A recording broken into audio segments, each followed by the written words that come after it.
کافر کے لیے آخرت میں کوئی حصہ نہیں ہے، تو جو کچھ ملے گا اسی دنیا ہی میں ملے گا، جس کو ہم سمجھتے ہیں کہ اللہ نے کافر کو ہم سے زیادہ نوازا، ایسا نہیں، ایسا نہیں۔ اللہ کے دو نظام، اللہ نے جو سسٹم پیدا کیے ہیں، تو ایک نظام تکوینی ہے۔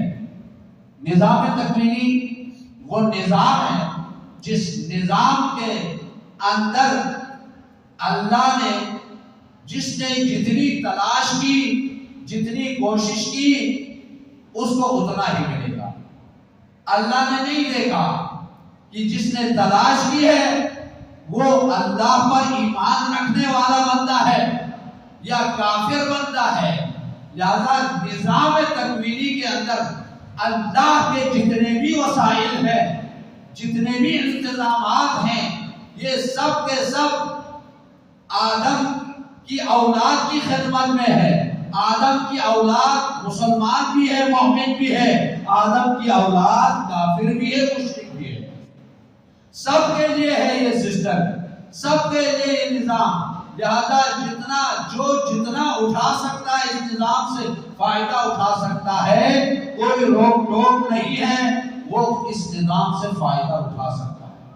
لہذا سورج اگر آپ کو روشنی دیتا ہے، تپش اور حرارت دیتا ہے، تو اس تپش اور حرارت کے استفادے سے، اس روشنی کے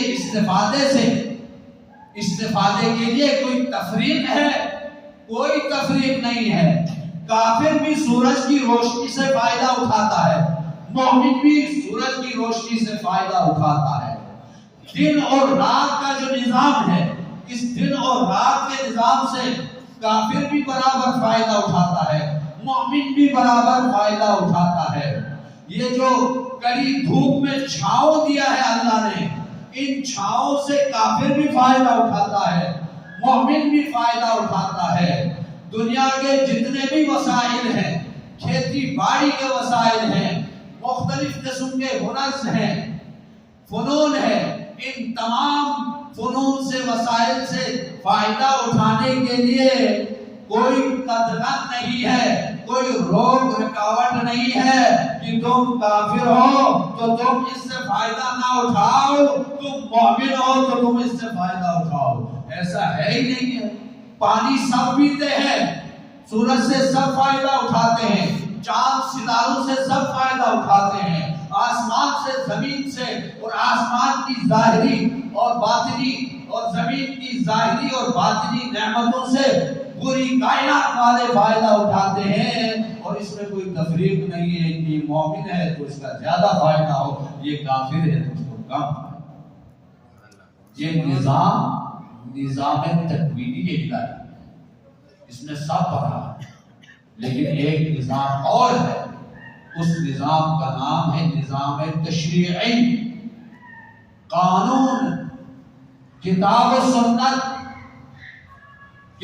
سنت قانون تشریعی ہے بنی نوع انسان کے لیے۔